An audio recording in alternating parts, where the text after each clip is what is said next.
எப்படா வந்து பஸ்ஸில் போய் உட்காருவோன்ற நினப்பில் ஒரு வழியாக பஸ்ஸில் வந்து உட்காந்தாச்சு. அவ்வளோ டயர்டு. அதுக்கப்புறம் வண்டி மூவ் ஆகி போயிட்டே இருந்துச்சு. போய் ஒரு இடத்துல நிப்பாட்டினாங்க. சரி ஓகே, எல்லாருக்கும் பசிக்க ஆரம்பிச்சிருச்சுன்னு வந்து சமைக்க ஆரம்பிச்சிட்டோம். ஆளுக்கு ஒரு வேலையாக காய்கறி வெட்டுறது, நறுக்கிறது, அந்த மாதிரி வேலைகள்லாம் வந்து செஞ்சுட்ருந்தோம். ஒரு பக்கம் வந்து பருப்பு வேவுறது, அரிசி வேவுறது, அலசுறது, அந்த மாதிரி குரூப்பாக உட்காந்து செஞ்சுட்டு இருந்தாங்க. நம்ம வந்து ஹெல்ப் பண்ணோம். ஏன்னா நமக்கு சமையல் வேலைலாம் விட மாட்டாங்க.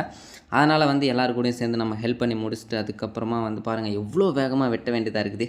ஸோ வெட்டி முடிச்சுட்டு ஒரு பக்கம் வந்து காய்கறியெல்லாம் நறுக்கிட்டு இருக்காங்க. எல்லா காய்கறியும் என்னென்ன வாங்கிட்டு போனாங்களோ எல்லாத்தையும் வச்சுங்களேன். அதுக்கப்புறம் இன்னொரு பக்கம் என்னடானா பருப்பு கொதிக்க வச்சுருக்காங்க. ஸோ நம்ம வந்து இங்கிட்டும் இங்கிட்டும் கொஞ்ச நேரம் ஹெல்ப் பண்ணோம். அதுக்கப்புறம் என்னென்ன ஆகுதுன்னு சொல்லிட்டு வேடிக்கை பார்த்தோம். வேடிக்கை பார்த்துட்டு அந்த இடத்த சுற்றி பார்க்கலாம்னு சொல்லிட்டு வெளில வந்தோம். என்ன இடம் அப்படின்னு பார்க்குறதுக்கோசரம் இது தாங்க அந்த வெளியில் இருக்கிற இடம். ஸோ அந்த இடத்த பார்த்துட்டு சுற்றியெல்லாம் பார்த்தோம். பார்த்து முடிச்சுட்டு திரும்பவும் சரி ஓகே, வெளியில் அவ்வளோதான் பார்த்தாச்சு, திரும்ப உள்ளே போவோம்னு சொல்லிட்டு சோறு குழம்பு ஆகிடுச்சான்னு உள்ளே பார்க்க போனேங்க. போனால் வந்து அப்போ தான் ஆகிட்டு இருந்துச்சு. அதுக்கப்புறம் எல்லாம் முடிச்சுட்டு சரி ஓகே அப்படின்னு சொல்லிட்டு சோறு குழம்பெல்லாம் ஆக்கி கும்பலாக அங்கேயே உட்காந்து சாப்பிட்டு அங்கே குளிக்கிறதுக்கும் ஒரு இடம் இருந்துச்சு. அதை என்னால் கவர் பண்ண முடியல. ஏன்னா வந்து அங்கே குளிக்கிற இடத்துக்கு ஃபோன் அலவுடு கிடையாது, யாராவது தூக்கிட்டு போயிடுவாங்க அப்படின்னு சொல்லிட்டு அங்கேயே குளித்து முடிச்சுட்டு வந்து ஃபுல்லாக சாப்பிட்டு அங்கேருந்து கிளம்பிட்டோம். வர வழி ஃபுல்லாக நேச்சுரும் இயற்கையுமாக ரொம்ப ரொம்ப அழகாக இருந்தது அப்படின்னு தான் சொல்லணும். ஏன்னா வந்து கேரளானால எப்படி தானே இருக்கும், பச்சை பசேனி, சின்ன சின்ன கட்டடங்களை விட மரங்கள் அதிகமாக இருந்துச்சு. அது பார்க்கும்போது ரொம்ப ரொம்ப சந்தோஷமாக இருந்துச்சு. அங்கேருந்து நாங்கள் வந்து வேகமாக வந்துட்டுருந்தோம். டிரைவர் வந்து ஒவ்வொரு வழி போகும்போதும் ஒவ்வொரு கதை சொல்லிகிட்டே இருந்தான்னு வச்சுங்களேன். வர சாயங்காலம் இருட்டு ஆகிடுச்சுங்க. ஸோ இருட்டானதுக்கப்புறம் எங்கே வந்து நாங்கள் சேர்ந்தோம் அப்படின்னு பார்த்தோன்னா ஒரு கோவிலுக்கு. அது என்ன கோவில்னா ஐயப்பன் வந்து ஆரியங்காவு ஐயப்பன் அப்படின்னு சொல்லுவாங்கள்ல, அந்த கோயிலுக்கு தாங்க இறங்கி வந்து சேர்ந்தோம். ஏன் அந்த கோயிலில் வந்து ரொம்ப ரொம்ப சிறப்பான விஷயம் என்ன அப்படின்னு பார்த்தோம்னா, ஐயப்பன் வந்து குழந்தை ரூபத்தில் இருக்கக்கூடிய ஒரு ஐயப்பன். இப்போ பார்க்குறீங்களா, இந்த இடம் வந்து இந்த ஜெயம் படத்தில் வர அதெல்லாம் ட்ரெயின் போவோம்ல, அந்த பாட்டெல்லாம் எடுப்பாங்களா அந்த இடம் அப்படின்னு சொல்லி டிரைவர் சொல்லிட்டு வந்தாப்புல. நானும் அதை ஒவ்வொன்று கதையை கேட்டுக்கிட்டே வந்தேன். ரொம்ப நல்லா இருந்துச்சுங்க. ஏன்னா வந்து இதை கட்டி ரொம்ப வருஷம் ஆச்சான். அதுவும் வந்து அவர் சொன்னார் இந்த இடம் ரொம்ப ஃபேமஸ்ஸு, நிறையா படங்கள் வந்து இங்கே எடுத்துகிட்ருக்காங்க. மேபி ஊமை விழிகா இருக்கலாம் இந்த இடத்துல எடுத்த படம். எனக்கு அவர் சொன்னது ஞாபகம் இருக்கிற படம் ஏன்னா ஜெயம் தான்.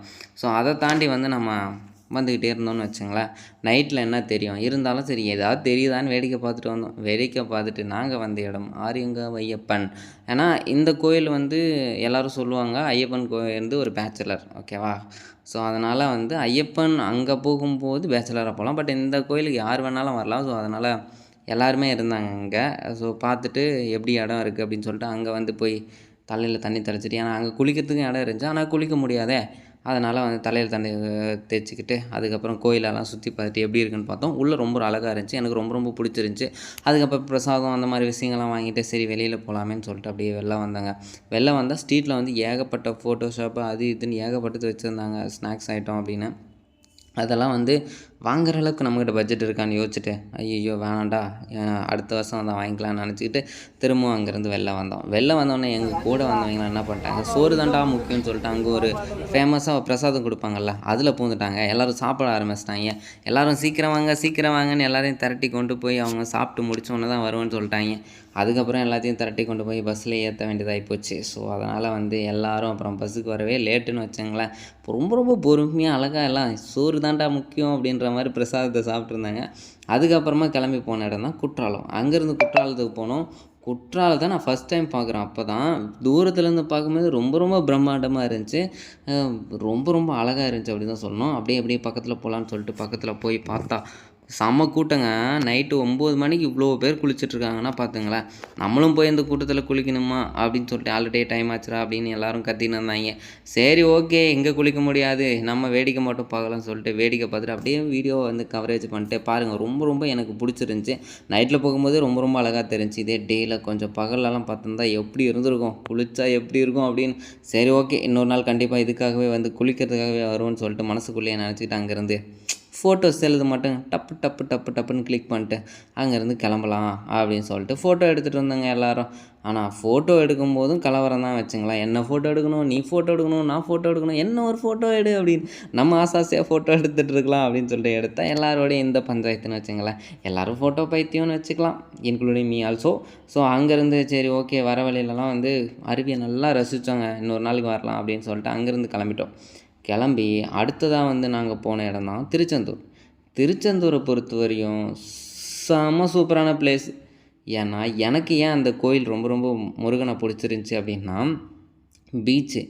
பீச்சு பக்கத்தில் தலைவன் உட்காந்து பீச்சை வேடிக்கை பார்த்துட்டு என்ன அழகாக போஸ் கொடுத்துருந்தாரு. என்ன உள்ளே போய் தான் அவரை பார்க்க முடியல. ஏன்னா அங்கே அப்படி ஒரு கூட்டம். ஸோ வந்ததே வந்துட்டோம், காலை மட்டும் நினச்சிட்டு போகிறேன். பீச் ஓரமாக போய் யாருமே இல்லை, எல்லோரும் அவங்கவுங்க வேலையை பார்த்துட்டு இருக்கேன். பஸ்ஸில் இருக்காங்க சில பேர் கோயிலுக்கு பார்க்குறோம் போயிட்டாங்க.